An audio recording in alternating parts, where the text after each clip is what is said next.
মুহূর্তের একটা চাঞ্চল্যকর খবরের দিকে। উত্তর 24 পরগনার নোয়াপাড়ায় বিজেপি নেতা কুন্দন সিং এর বাড়িতে গভীর রাতে গুলি চালানোর অভিযোগ উঠেছে। সিসিটিভিতে ধরা পড়েছে সেই চিত্র এবং এই ঘটনাকে কেন্দ্র করে রীতিমতো চাঞ্চল্য ছড়িয়েছে।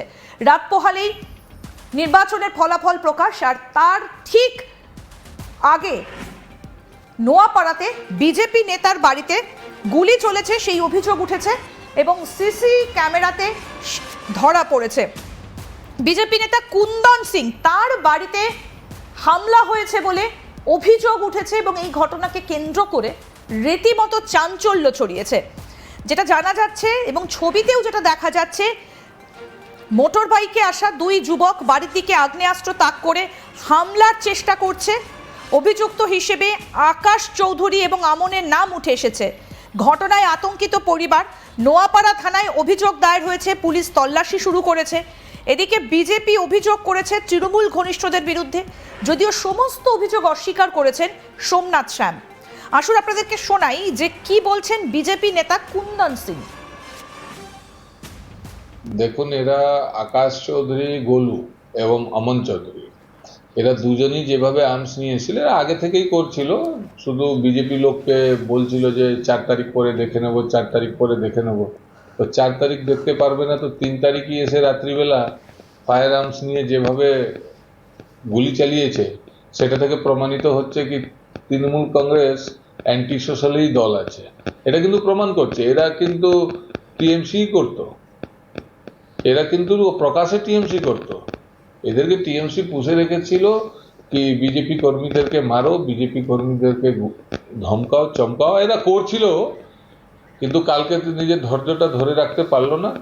এরা 4 তারিখ পরে দেখা বলছিল, কিন্তু এরা স্থানীয় তৃণমূল নেতা তার আন্ডারেই ছিল, ওই সঞ্জয় সিং আন্ডারে এখন থাকতো এরা।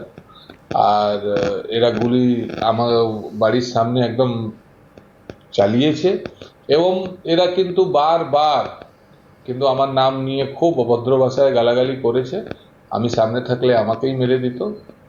কিন্তু এইবার দেখা যাক, আমরা তো এর একটা কমপ্লেন করেছি, পুলিশকে জানিয়েছি, এফআইআর করেছি।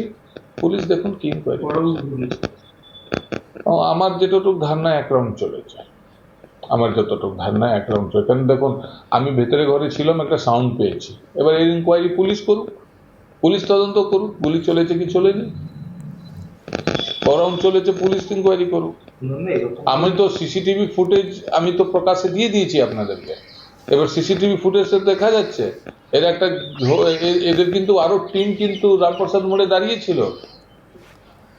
এবার আপনাদেরকে শোনাবো যে তৃণমূলের প্রার্থী সোমনাথ শ্যাম কি বলছেন, কারণ বিজেপির তরফ থেকে অভিযোগের আঙুল তোলা হয়েছে তৃণমূল কংগ্রেসের দিকে এবং সোমনাথ শ্যামের ঘনিষ্ঠদের দিকে অভিযোগের আঙুল তোলা হয়েছে। কি বলছেন সোমনাথ শ্যাম, শুনবো। দেখুন, ব্যারাকপুর লোকসভার 14 কোটি মানুষের সাথেই আমার সম্পর্ক আছে। কারোর সাথে সরাসরি, কারোর সাথে মাধ্যমে, কারোর মাধ্যমে আছে, কিংবা সবাই আমাকে জানে। তাদের কোনো রকমের সুখ বা দুঃখে তারা আমাকে অবশ্যই বলে। তাহলে সব মানুষের সাথেই আমার সম্পর্ক আছে। এখন কে কোথায় কি করে এতটা আমার জানা নেই। এবার আমি প্রশ্ন করছি যে কয়েকদিন আগে পবন সিংয়ে আত্মরক্ষী যারা ছিলেন তাদের একজনের গুলি লেগেছে। অর্জুনের বাড়িটা সিসিটিভি ফুটেজ দিয়ে মোড়ানো আছে, প্রশাসনের এবং নিজস্ব। এখন পর্যন্ত সিসিটিভি ফুটেজ বেরোলো না যে সেই গুলিটা সেই বডিগার্ডের কি করে লাগলো। আমি দায়িত্ব নিয়ে বলছি, সেই গুলি হচ্ছে অর্জুনেরই লোকের হাতে বন্দুক ছিল, সেই বন্দুকটা কক করতে যেয়ে লেগেছে। রাজেশ কুমার তো রিটায়ার্ড আইপিএস, উনি তো জানেন গুলি পায়ে লাগে না, গুলি লাগলে কোমরে লাগে কিংবা বুকে লাগে, পায়ে কি করে লাগলো। এটা প্রমাণিত হয় যে বন্দুকটাকে রাখতে যেয়ে বা কক করতে যেয়ে গুলিটা লেগেছে। তার সিসিটিভি ফুটেজ এখনো এলো না। সঞ্জয় সিং প্রকাশ্যে, তাপস দাস তৃণমূলের কর্মী, একনিষ্ঠ কর্মী এবং দীর্ঘদিনের কর্মী, তার উপরে 3 রাউন্ড গুলি চালালো। সেই সঞ্জয় সিং এখনো গ্রেফতার হলো না এবং তিনি প্রকাশ্যে মোদির সভা থেকে আরম্ভ করে প্রত্যেকটি জায়গায় ঘুরে বেড়াচ্ছে এবং রাজেশ কুমারের পাশে গুলি চালানোর পরেও তাকে দেখা যাচ্ছে। তাহলে এটা আপনারা কি বলবেন? এবং কে গুলি চালিয়েছে, কে চালায়নি, আদৌ চলেছে কি চলেনি, কি ওটা পুরনো কোনো ফুটেজ, সেগুলো সবটাই খুঁটিয়ে আগে দেখতে হবে, তারপরেই অভিযোগটাকে আনতে হবে। অর্জুন ভয় পেয়ে গেছে গণনাতে, জানে খুব ভালোভাবে সে হারছে, সেই জন্যে সে এখন নানান ফন্দি নানান কথা বলে ব্যাপারটাকে ডাইভার্ট করে এখানে একটা অশান্তির সৃষ্টি করতে চাইছে, একটা আতঙ্কের মহল তৈরি করতে চাইছে এবং এখানে দাঙ্গা লাগাতে চাইছে। আমরা শুনবো কি বলছেন বিজেপির প্রার্থী অর্জুন সিং।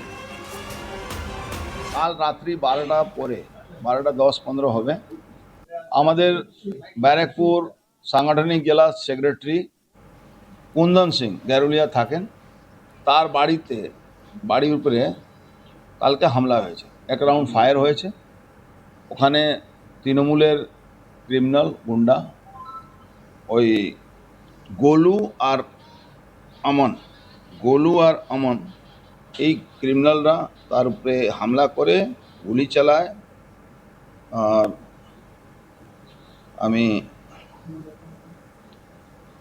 তাদের উপরে হামলা করে গুলি চালায়, এক রাউন্ড ফায়ারিং করে। ইলেকশনের দিনও এদেরকে কিন্তু পুলিশ ডিটেন করেছিল, আবার ছেড়ে দেয়। এই আমি আকাশ চৌধুরী এলাইস গোলু, অমন চৌধুরী এদেরকে মানে প্যাট্রোনাইজ করে সোমনাথ শ্যাম যে তৃণমূলের যে এখানকার এরা প্যাডলার সঙ্গে জড়িত আছে, অভিষেক যাদব তার নেতৃত্বে এই সব কালকে ঘটনাটা ঘটেছে। এটা গ্যারুলিয়াতে হয়েছে, রাম মাড়িয়া বলে একটা জায়গা আছে, সেইখানে রাম মাড়িয়া, হ্যাঁ, এই জায়গাটাও হয়েছে। কালকে ওর বাড়ির উপরে হামলা হয়েছে। আমি সব আপনাদেরকে দিয়ে দিচ্ছি ভিডিওটা একদম। এটা তৃণমূল কংগ্রেসের যে ওখানকার প্রার্থী ছিল প্রিয়াঙ্কু ভট্টাচার্য, তার ইনস্ট্রাকশনে, পার্থভূমিকে ইনস্ট্রাকশনে এই যে ভয় দেখাবার জন্য যাতে কাউন্টিংয়ে বিজেপির কর্মীরা না যায় তার জন্য এই চেষ্টা হয়েছে। কুন্দন তো সেক্রেটারি আছে, কাউন্টিংয়ে যাওয়ার মানে কুন্দন তো সেক্রেটারি আছে, ওখানকার লিডার আছে আমাদের। ভয় দেখাবার জন্য কর্মীদের, লিডার বাড়ির সামনে গুলি চলে তো কর্মীরা ভয় পাবে। আমাদের সঙ্গে রয়েছেন সরাসরি আমাদের প্রতিনিধি দীপক দেবনাথ। দীপক, এই ঘটনায় পুলিশ কাউকে আটক বা গ্রেফতার করেছে কি?